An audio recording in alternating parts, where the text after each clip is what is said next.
प्रिय छात्रों, मैं रामानुज पांडे दंड प्रक्रिया संहिता के अंतर्गत गिरफ्तारी के बारे में विशेष प्रकाश डालने जा रहा हूँ।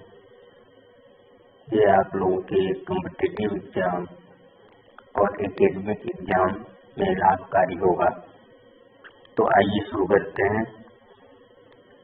गिरफ्तारी यानी अरेस्ट दंड प्रक्रिया संहिता के अध्याय 5 की धारा 41 से धारा 60 क तक में वर्णित है। मित्रों, गिरफ्तारी से तात्पर्य किसी व्यक्ति को उसकी अपनी स्वतंत्रता से वंचित करना है। जब किसी व्यक्ति पर आपराधिक कार्य करने का संदेह होता है, तब उसे पुलिस या अन्य व्यक्ति द्वारा उसकी इच्छा के विरुद्ध अभिरक्षा में ले लिया जाता है। इसे ही गिरफ्तारी कहा जाता है। गिरफ्तारी यानी अरेस्ट शब्द एंग्लो नॉर्मन से उत्पन्न हुआ है। यह फ्रेंच भाषा के अरेस्ट शब्द से बना हुआ है,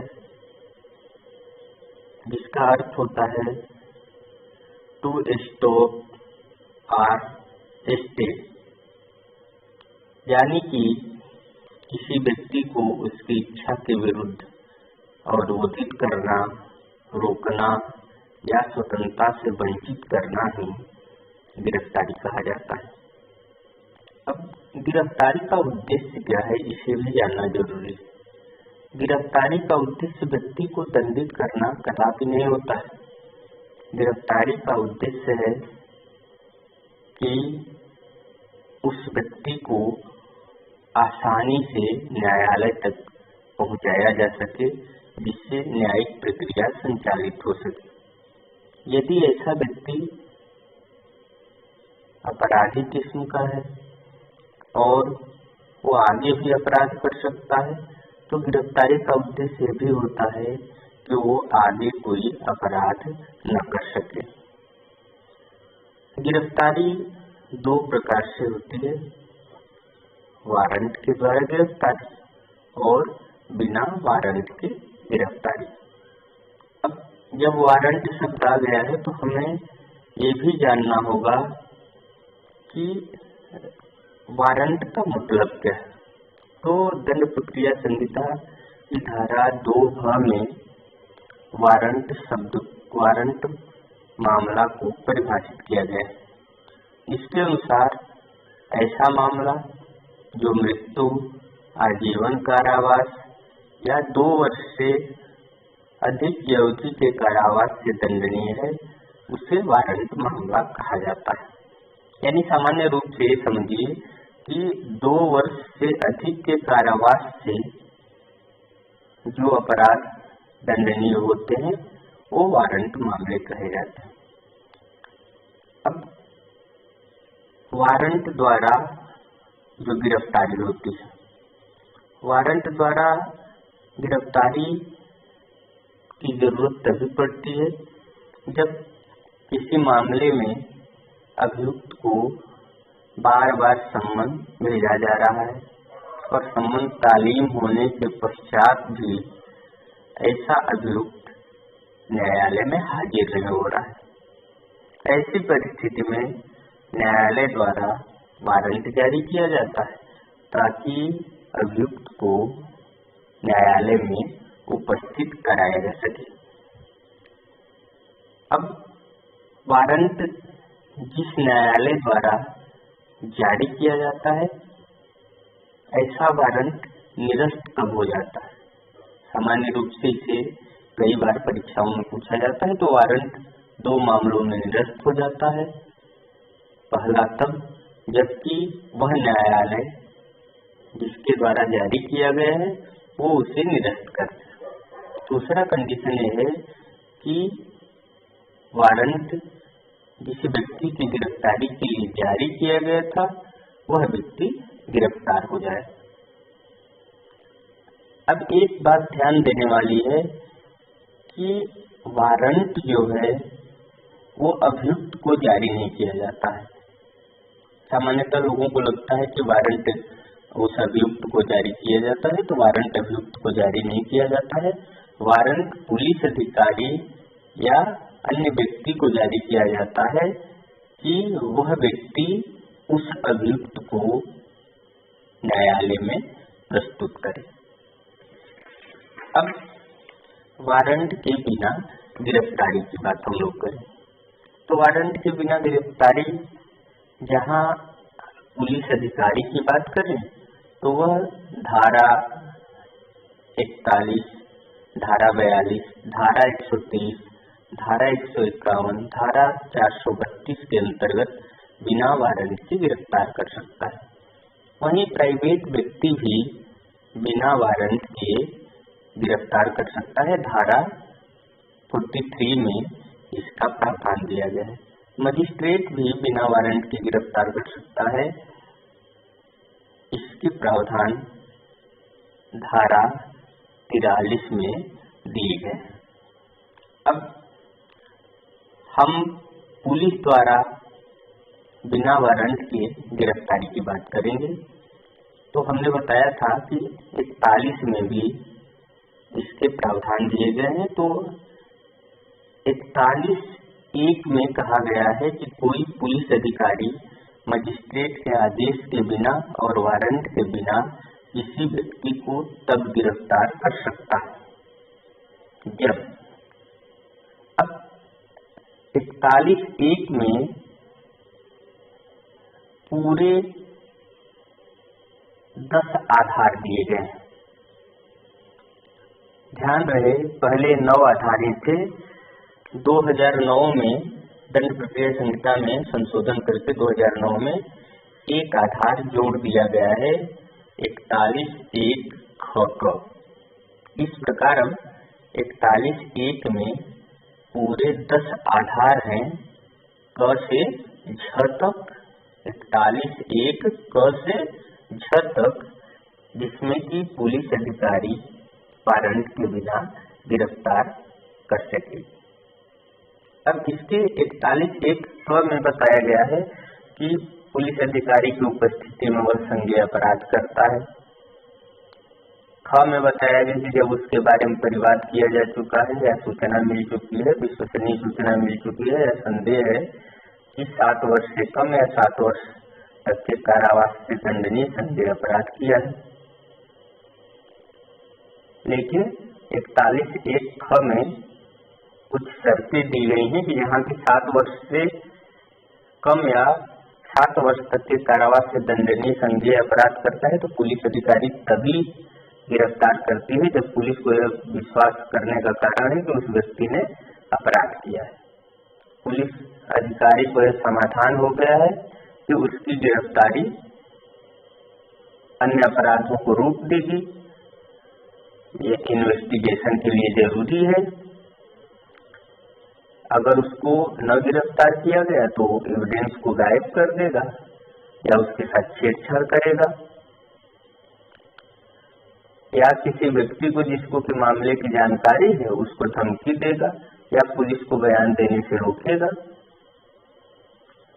अगर उसे गिरफ्तार न किया जाए तो न्यायालय में उसे उपस्थित नहीं कराया जा सकता है। तो ऐसी परिस्थिति में उसे गिरफ्तार कर लिया जाएगा जबकि ऐसा अपराध संज्ञेय अपराध किया है जिसमें कि 7 वर्ष या 7 वर्ष से कम के कारावास की व्यवस्था है। अब ख का हमने पहले ही बता दिया है कि 2009 में संशोधन करके जोड़ा गया। इसमें कहा गया है कि अगर विश्वसनीय सूचना मिल चुकी है कि अगर कोई व्यक्ति ऐसा अपराध किया है जिसके लिए कारावास 7 वर्ष से अधिक की हो सकती है तो पुलिस अधिकारी उसे वारंट के बिना गिरफ्तार कर लेगा। ग में कहा गया है कि अगर कोई व्यक्ति घोषित अपराधी है तो उसे बिना वारंट के गिरफ्तार कर लिया जाएगा। घ में कहा गया कि जिसके कब्जे में ऐसी कोई वस्तु पाई जाती है जो चुराई हुई संपत्ति है या उसको देखने से लगता है कि उस संपत्ति के बारे में कोई अपराध किया गया है तो उसे भी वारंट के बिना गिरफ्तार कर लिया जाएगा। अंग में बताया गया है कि जो व्यक्ति पुलिस अधिकारी के कर्तव्य पालन में रुकावट डालता है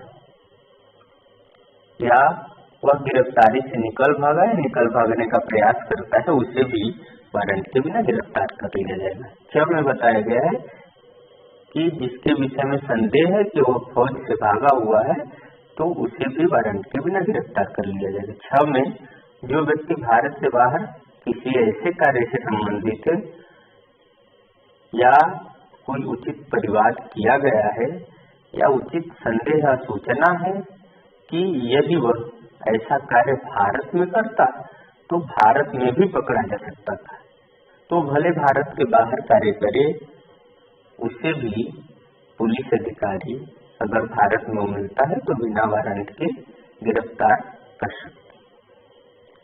जब में जो व्यक्ति किसी अपराध का दंड भुगत कर छूट गया और जब उसको छोड़ा गया था जो नियम बनाए गए थे अगर उसका उल्लंघन वो करता है तो उसे भी बिना वारंट गिरफ्तार कर लिया जाएगा। 6 में बताया गया है कि जिसकी गिरफ्तारी के लिए किसी अन्य राज्य की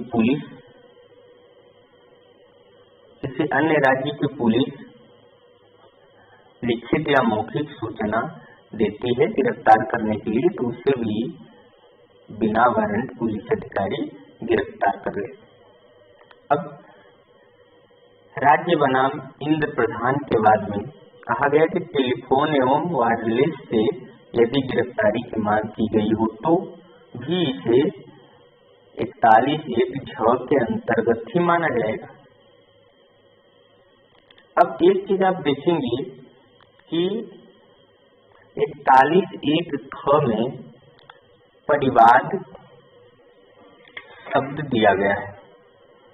इसमें दिया गया है कि जब किसी व्यक्ति के बारे में परिवाद किया जा चुका है या विश्वसनीय सूचना मिल चुकी है कि उसने ऐसा संज्ञेय अपराध किया है जिसके लिए कारावास 7 वर्ष या 7 वर्ष से कम का है, तो परिवाद शब्द जो दिया गया है धारा 41(1)(ख) में वो परिवाद और धारा 2(घ) में 2D में जो परिवाद की परिभाषा दी गई है भिन्न है, क्योंकि धारा 2D में जो परिवाद की परिभाषा दी गई है वो परिवाद केवल मजिस्ट्रेट से किया जा सकता है, लेकिन धारा 41(1)(ख) में जो परिवाद है वो मूल रूप से परिवाद न होकर वो पुलिस को दिया गया प्रार्थना पत्र है या शिकायत पत्र है। तो यहाँ कंफ्यूज होने की जरूरत नहीं है। यहाँ 41(1)(ख) के अंतर्गत पुलिस अधिकारी से भी परिवाद किया जा सकता है और परिवाद का मतलब है शिकायत पत्र या प्रार्थना पत्र। अब धारा 42 के अंतर्गत भी पुलिस अधिकारी बिना वारंट गिरफ्तार कर सकती है। तब गिरफ्तार कर सकती है जबकि कोई व्यक्ति पुलिस अधिकारी की उपस्थिति में असंज्ञेय अपराध करता है या उस पर असंज्ञेय अपराध करने का आरोप लगाया जाता है तो पुलिस अधिकारी उससे पूछेगा, उसके नाम को पूछेगा, उसके पता को पूछेगा। अगर वो आदमी बताने से इनकार कर देता है या ऐसा बताता है पुलिस अधिकारी को लगता है कि गलत बता रहा है तो पुलिस अधिकारी उसको बिना वारंट गिरफ्तार कर लेता है। इसका उद्देश्य एकमात्र यही होता है कि उस व्यक्ति के बारे में पता किया जाए कि उसका नाम क्या है, उसका पता क्या है। अगर ये पता चल जाता है तो फिर उसको छोड़ दिया जाता है। धारा 43 में प्राइवेट व्यक्ति द्वारा गिरफ्तारी की बात की गई।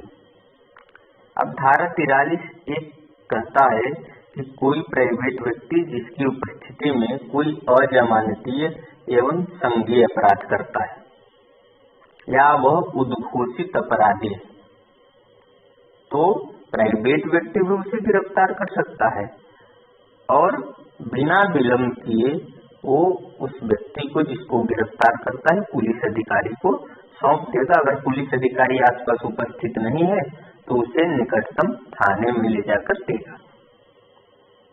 43(2) में कहा गया है कि जब वो पुलिस अधिकारी के पास लेकर जाता है और पुलिस अधिकारी को ऐसा विश्वास है कि उसने धारा 41 के अंतर्गत अपराध किया है तो पुलिस अधिकारी उसे फिर से गिरफ्तार करेगा। अब ध्यान रहे, पहले गिरफ्तार किसने किया? प्राइवेट व्यक्ति ने, और जब ले जाकर वो पुलिस अधिकारी को देता है तो पुलिस अधिकारी उसको फिर से गिरफ्तार करता है। 43(3) में कहा गया है कि यदि कोई असंज्ञेय अपराध किया है और वह पूछने पर अपना नाम पता नहीं बताता है तो ध्यान रहे, धारा 42 की प्रक्रिया को धारा 43(3) में भी अपनाया जाएगा। यानी उससे पूछा जाएगा तुम्हारा नाम क्या है, पता क्या है। अगर वो नहीं बताता है तो पुलिस उसको बिना वारंट गिरफ्तार कर लेगी और उसको ले जाकर उसके नाम और पता को क्लियर किया जाएगा। अगर नाम पता मालूम चल जाता है सही से तो उसको फिर से छोड़ दिया जाएगा। अब धारा 44 में मजिस्ट्रेट द्वारा गिरफ्तारी की बात की गई। तो कोई मजिस्ट्रेट, चाहे वो कार्यपालक मजिस्ट्रेट हो या न्यायिक मजिस्ट्रेट हो, जुडिशियल मजिस्ट्रेट या एग्जीक्यूटिव मजिस्ट्रेट, कोई भी वारंट के बिना गिरफ्तार कर सकता है। किन परिस्थितियों में? जबकि उसके सामने संज्ञेय या असंज्ञेय अपराध किया गया। अब एक चीज ध्यान रखिएगा, प्राइवेट व्यक्ति केवल तभी गिरफ्तार कर सकता है जब उसके सामने अजमानतीय और संज्ञेय अपराध किए गए हों। लेकिन मजिस्ट्रेट चाहे संज्ञेय अपराध किए गए हों चाहे असंज्ञेय अपराध किए गए हों, उसके सामने अगर किया गया है तो वह उसे गिरफ्तार कर सकता है। इसके साथ ही यदि मजिस्ट्रेट को उस मामले में वारंट निकालने का अधिकार है तो और ऐसा अपराध उसके सामने होता है तो वह उसे गिरफ्तार कर सकता है। तो इस प्रकार मजिस्ट्रेट भी किसी व्यक्ति को गिरफ्तार कर सकता है। अब बिना वारंट की गिरफ्तारी के संबंध में प्रावधान धारा 123(6) में भी दिया गया है। 6 में 123 सबसेक्शन 6, जब उन्मोचन का सशर्त आदेश रद्द कर दिया गया तब भी पुलिस अधिकारी बिना वारंट गिरफ्तार कर सकता है। अब ध्यान दीजिए, 123(5) में कहा गया है कि अगर किसी व्यक्ति को सशर्त उन्मोचित किया गया है, छोड़ा गया है और अगर वह कार्यपालक मजिस्ट्रेट के आदेश से छोड़ा गया है तो जिला मजिस्ट्रेट, और अगर न्यायिक मजिस्ट्रेट के आदेश से छोड़ा गया है तो मुख्य न्यायिक मजिस्ट्रेट यानी सीजेएम की राय में यह है कि उसने शर्तों का पालन नहीं किया, तो इनके द्वारा यानी कि डीएम के द्वारा और सीजेएम के द्वारा, अगर वो एग्जीक्यूटिव मजिस्ट्रेट का मामला है तो डीएम के द्वारा, अगर जुडिशियल मजिस्ट्रेट का मामला है तो सीजेएम के द्वारा उसके उन्मोचन के आदेश को रद्द कर दिया जाएगा। अब जब कि उन्मोचन का आदेश जो है वो रद्द कर दिया गया है तब उसे धारा 123(6) के 6 के अंतर्गत पुलिस अधिकारी बिना वारंट गिरफ्तार कर सकता है। और अगर एग्जीक्यूटिव मजिस्ट्रेट का आदेश है तो उसे डीएम के पास प्रस्तुत करेगा, और अगर जुडिशियल मजिस्ट्रेट का आदेश था तो उसे सीजेएम के समक्ष पेश किया जाएगा। धारा 151 151 संज्ञेय अपराध रोकने के लिए गिरफ्तारी। अब जब किसी पुलिस अधिकारी जिसे किसी संज्ञेय अपराध के किए जाने के बारे में जानकारी, अब पुलिस अधिकारी को पता है कि कोई व्यक्ति संज्ञेय अपराध करने वाला है और अगर वह उसे गिरफ्तार नहीं करता है तो उसे ऐसा अपराध करने से रोका नहीं जा सकता, तो वह उसे बिना वारंट गिरफ्तार कर सकता है। उसे मजिस्ट्रेट से आदेश लेने की जरूरत नहीं होती। धारा 432 दंडादेश का निलंबन या परिहार रद्द होने पर गिरफ्तारी। तो धारा 432 में बताया गया है कि दंडादेश का निलंबन या परिहार के साथ कुछ शर्तें लगाई गई हैं तथा समुचित सरकार की राय में अपराधी ने शर्त पूरा न किया और समुचित सरकार ऐसा निलंबन या परिहार को रद्द कर सकती है, तो ऐसी परिस्थिति में जहाँ की समुचित सरकार उसे रद्द कर दी है और ऐसा व्यक्ति जेल के बाहर है यानी गिरफ्तार नहीं है, तो पुलिस अधिकारी उसे बिना वारंट गिरफ्तार कर सकता है। अब कुछ केसेस को हम देखेंगे, गिरफ्तारी से संबंधित कुछ केसेस हैं, जैसे कि जंगीर सिंह बनाम एम्परर। इसमें न्यायालय ने कहा कि पुलिस अधिकारी से तात्पर्य पर पुलिस विभाग के किसी भी कर्मचारी से, चाहे छोटा अधिकारी हो चाहे बड़ा हो, चाहे वह सिपाही हो या डीजीपी हो, लेकिन पुलिस अधिकारी में चौकीदार शब्द शामिल नहीं है। दूसरा केस देखते हैं, एम्परर बनाम माधव धोबी।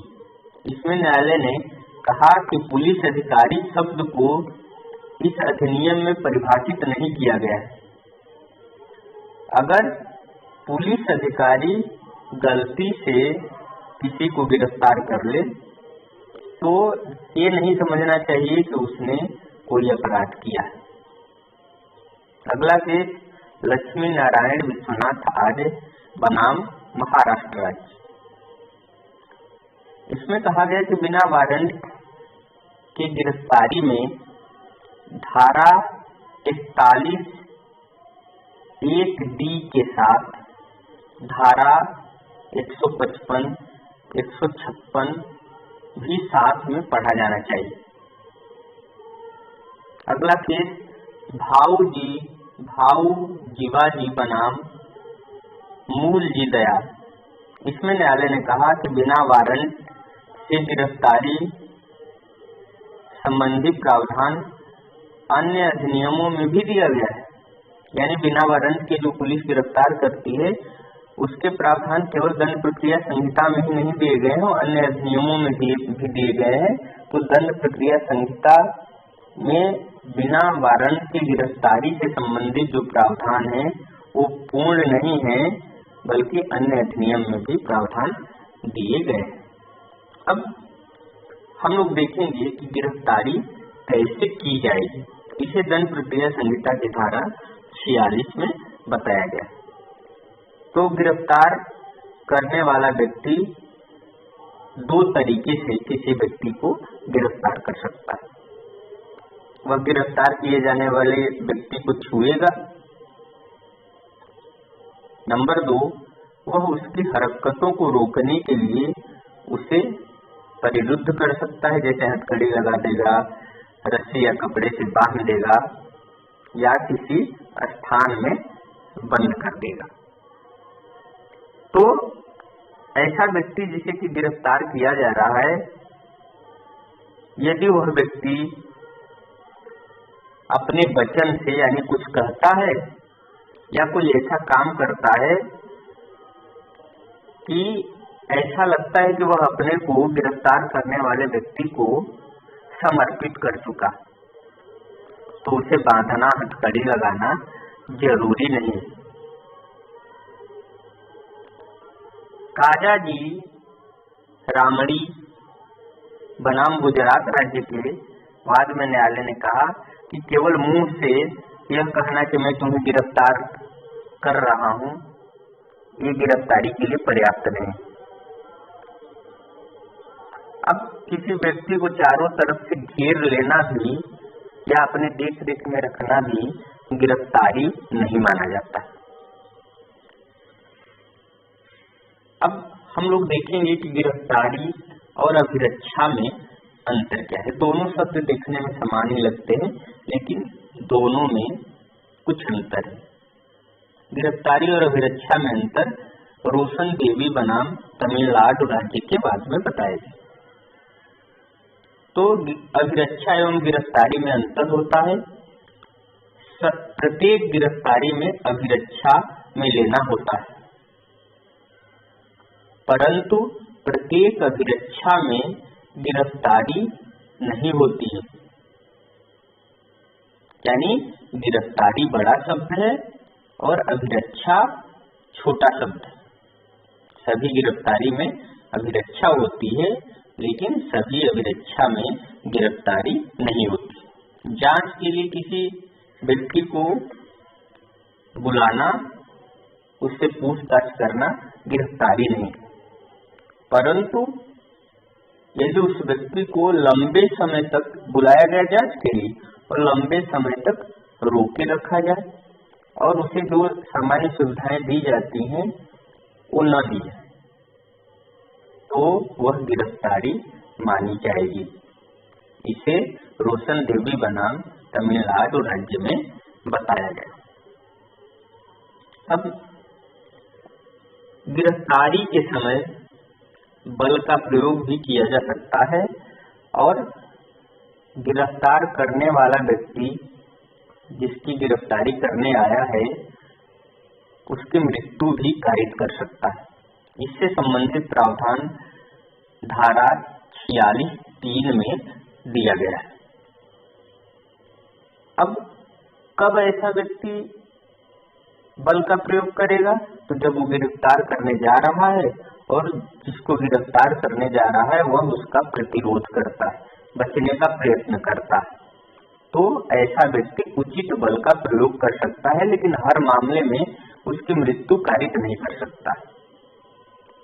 मृत्यु कारित वो तभी कर सकता है जबकि जिसको वह गिरफ्तार करने गया है और वह व्यक्ति उसका प्रतिरोध करता है, जबकि वह जिसे गिरफ्तार करने गया है उस पर यह अभियोग है कि उसने मृत्यु, आजीवन कारावास से दंडनीय अपराध किया है।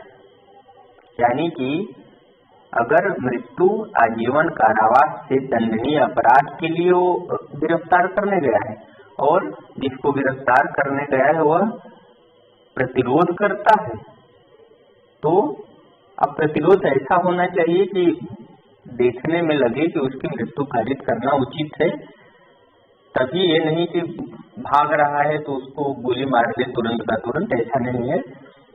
अगर उसका प्रतिरोध इतना जबरदस्त है कि बिना मारे, बिना उसकी हत्या किए पुलिस अधिकारी उसे पकड़ नहीं सकता है, तो ऐसे मामले में पुलिस अधिकारी उसकी मृत्यु भी कारित कर सकता है।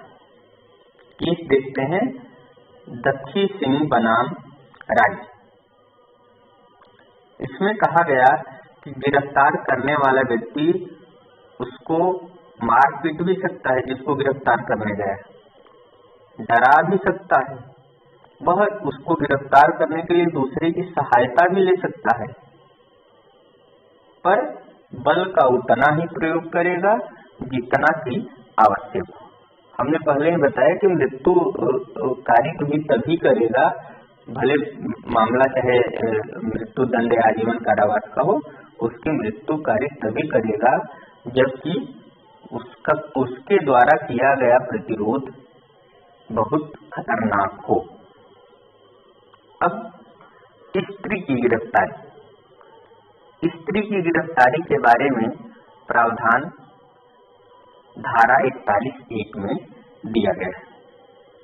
यह दंड प्रक्रिया संहिता संशोधन 2009 के द्वारा जोड़ा गया। इसमें यह प्रावधान किया गया है कि जहां किसी स्त्री को गिरफ्तार किया जाता है, जब तक सामान्य परिस्थिति हो, मौखिक सूचना देकर उसे गिरफ्तार किया जाएगा, लेकिन विशेष परिस्थिति में उसे गिरफ्तार तभी किया जाएगा, पकड़कर गिरफ्तार तभी किया जाएगा जब अत्यंत आवश्यक हो और जब पुलिस अधिकारी महिला हो, तभी उसे छूकर या पकड़कर गिरफ्तार किया जा सकता है। वहीं धारा 41(4) में भी स्त्री की गिरफ्तारी से संबंधित प्रावधान दिया गया है। इसे दंड प्रक्रिया संशोधन अधिनियम 2005 के द्वारा जोड़ा गया है। तो सामान्य परिस्थिति में किसी स्त्री को सूर्यास्त के पश्चात और सूर्योदय के पहले यानी रात का समय, उस समय गिरफ्तार नहीं किया जाएगा, लेकिन विशेष परिस्थिति में अगर बहुत जरूरत है तो उसे रात में भी गिरफ्तार तब किया जाएगा जबकि कोई स्त्री पुलिस अधिकारी उसकी गिरफ्तारी के लिए प्रथम और न्यायिक मजिस्ट्रेट से पहले से लिखित में आज्ञा प्राप्त कर चुकी, तब उसे रात में भी गिरफ्तार किया जा सकता है। अब हम लोग देखेंगे कि गिरफ्तार व्यक्ति के अधिकार क्या होते हैं, क्योंकि सामान्यतः पुलिस अधिकारी कभी कभी बिना मतलब के भी कुछ लोगों को गिरफ्तार कर लेते हैं। तो हम लोगों को ये जानना जरूरी होगा कि अगर बाई द वे हमें पुलिस गिरफ्तार करने आती है तो हमारे अधिकार क्या है। तो कुछ अधिकार भी दंड प्रक्रिया संहिता 1973 के माध्यम से गिरफ्तार होने वाले व्यक्ति को प्रदान किया गया। तो इसके धारा 50 में, धारा 50 क, धारा 55 क, धारा 56, धारा 57 में गिरफ्तार होने वाले व्यक्ति को अधिकार प्रदान किए गए हैं। एक एक कर हम लोग देखेंगे। धारा 50 में बताया गया है कि गिरफ्तार किए गए व्यक्ति को गिरफ्तारी के आधारों की सूचना दी जाएगी और उसे ये भी सूचना दी जाएगी कि उसे जमानत का अधिकार है या नहीं। ठीक, जमानत का अधिकार है, इसकी भी उसे सूचना दी जाएगी। धारा 50 क में गिरफ्तार व्यक्ति के गिरफ्तारी की जानकारी उसके द्वारा नामित व्यक्ति को दी जाएगी। इसे दंड प्रक्रिया संशोधन 2005 द्वारा जोड़ा गया कि अगर जो व्यक्ति गिरफ्तार है और इसके बारे में उसके घर वालों को कोई पता नहीं है तो इसकी जानकारी वो बताएगा कि हमारे किस रिश्तेदार को, हमारे किस मित्र को बता दीजिए हमारी गिरफ्तारी के बारे में, तो इसकी जानकारी उसके द्वारा बताए गए व्यक्ति को दी जाएगी। धारा 55 पर, जिसे कि दंड प्रक्रिया संशोधन 2009 के द्वारा जोड़ा गया है, वहां इसमें बताया गया कि गिरफ्तार करने वाले व्यक्ति का यह कर्तव्य होगा कि वो जिसको गिरफ्तार किया है उसके स्वास्थ्य और सुरक्षा की उचित देखभाल करेगा। धारा 56 में गिरफ्तार व्यक्ति को अधिकार दिया गया है। इसमें कहा गया है कि गिरफ्तार करने वाला पुलिस अधिकारी बिना विलंब के गिरफ्तार व्यक्ति को उस मामले में अधिकारिता रखने वाले मजिस्ट्रेट के सामने प्रस्तुत करेगा या पुलिस थाने के भार साधक अधिकारी के समक्ष ले जाएगा। ये नहीं कि गिरफ्तार करके अपने पास ही रखे रहे, वो मजिस्ट्रेट के सामने और पुलिस थाने के बाहर साधक अधिकारी के पास ले जाकर उसे प्रस्तुत करेगा। धारा 57 में भी अधिकार दिए गए हैं। इसमें कहा गया है कि कोई पुलिस अधिकारी अगर बिना वारंट के किसी को गिरफ्तार करता है तो अधिक समय तक अपने पास उसे नहीं रखेगा, वह 24 घंटे के अंदर मजिस्ट्रेट के समक्ष उसे प्रस्तुत करेगा। लेकिन 24 घंटे में जो गिरफ्तार किया है उसके उस स्थान से मजिस्ट्रेट तक जाने का जो स्थान है, वहां ले जाने का जो समय है वो इंक्लूड नहीं होगा। यानी ऐसे समय को छोड़कर 24 घंटे से अधिक समय नहीं लगना चाहिए, उस बीच उसे निकटतम मजिस्ट्रेट के समक्ष उपस्थित करना होगा। अब गिरफ्तार जो स्त्री को अगर गिरफ्तार किया जाता है तो उसे कुछ विशेष अधिकार प्राप्त होते हैं। जो पुरुष को ऊपर जो हमने अधिकार बताए हैं वो पुरुष और स्त्री दोनों को है, ये विशेष अधिकार केवल स्त्रियों को प्राप्त है। तो कौन कौन से अधिकार स्त्रियों को प्राप्त है, इसके बारे में प्रावधान धारा 46(1), धारा 46(4), धारा 51(2), धारा 53(2), धारा 416 में दिया गया है। एक एक कर देखते हैं हम लोग। धारा 46(1) में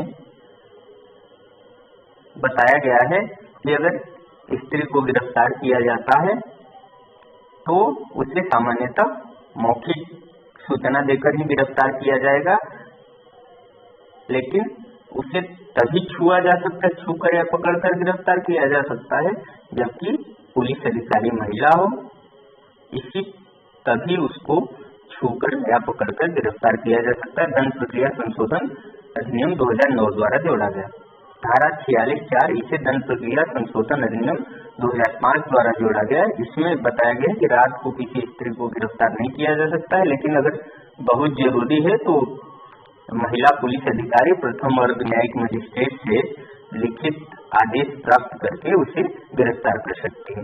धारा 51(2) इसमें भी गिरफ्तार महिला को अधिकार दिया गया है।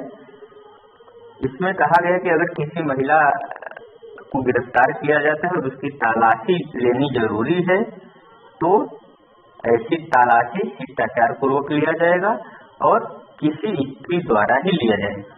कोई पुरुष महिला की तलाशी नहीं ले सकता। धारा 53(2) इसमें बताया गया है कि जब कभी धारा 53 के अधीन किसी स्त्री की शरीर की परीक्षा करने, यानी जब स्त्री को गिरफ्तार किया जाता है तो डॉक्टर से उसकी परीक्षा कराई जाती है, तो ऐसी परीक्षा किसी महिला डॉक्टर द्वारा किया जाए जो कि रजिस्ट्री चिकित्सा व्यवसायी है और महिला है, उसी के द्वारा ही कराया जाएगा। कोई पुरुष चिकित्सा व्यवसायी ऐसा नहीं करेगा। धारा 416 इसमें भी गिरफ्तार महिला को अधिकार दिया गया है। इसमें कहा गया कि यदि गिरफ्तार स्त्री जिसे कि मृत्यु दंड दिया गया है, अगर वह गर्भवती पाई जाती है तो उच्च न्यायालय ऐसे दंडादेश को यानी मृत्यु दंड को आजीवन कारावास में बदल सकता है।